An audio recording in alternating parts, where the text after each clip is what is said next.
All that sunshine we've seen the past couple of days has certainly taken a pause. Good afternoon, everyone.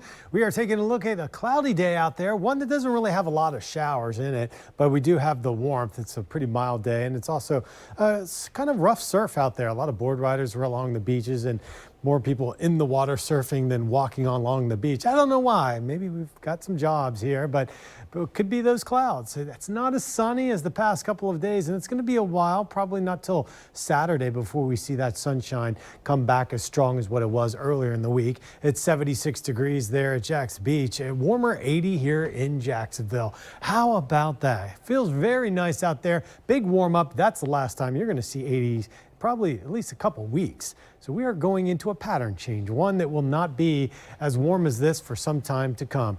Now, as taking a look at, I can just kind of confirm that we're not seeing much in the way of rain out there. There's this one batch of rain. I've been watching this to see if it could cut in towards Fernandina, but it's mainly scooting the coastal areas and just kind of sliding to the north. So this rain, as it moves off towards the north, really won't impact those of you around Amelia Island, but we could see a brief shower or two with that one cell. There'll be a small chance for isolated showers as we head through the late afternoon and early evening hours. Otherwise, look for mostly cloudy skies, and then we're waiting for the front to come through overnight. That front will push all the heavier rains over central South Florida away from us. So we're not worried about the wet conditions that will be creeping up towards the Orlando area, nor are we worried with the rain with this front. This front is actually going to come through relatively dry. A lot of this moisture is going to slide towards our east. So less sunshine here today. Tomorrow it's going to be windy, a little bit cooler. And in fact, when do those winds kick in?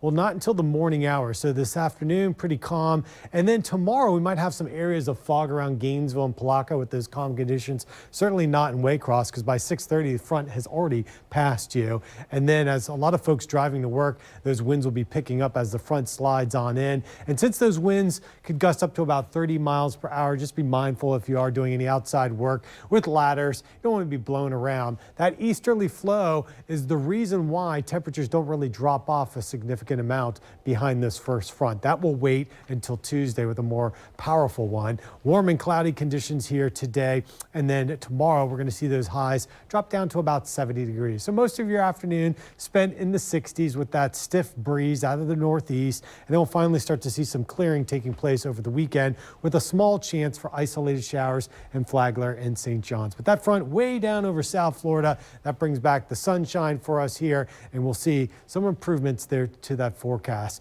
Now notice here, this is interesting. See how the temperatures here in southern Georgia in the 50s and 60s along the coast? Notice how the coast doesn't really drop off from overnight lows tonight to tomorrow night, whereas it certainly gets a lot colder there in Georgia. So that wind staying up over the weekend is really going to hold up the temperatures along the I-95 corridor and back towards the west. Really won't feel a chill, but those inland certain areas certainly will as they dive down into the 50s at night. But your daytime highs actually stay in the 70s over the weekend. And then here's that bigger dip that I'm talking about on Tuesday. This is the polar front that comes through with cold Canadian air, and we could be setting up so that Wednesday morning we could see our first freeze, possibly frost in Jacksonville. The freeze would not be in Jacksonville. Right now it looks like it would be mainly around the Waycross area, but this is a quick look ahead to Thanksgiving Eve. So the day before Thanksgiving in the morning, we could see temperatures down into the mid to upper 30s. So that would likely be the coolest air of the season as we think ahead towards the holiday, right? So today's forecast, well, we're going to be seeing those temperatures starting to be a little bit cooler tomorrow compared to today, and that will be with the first front.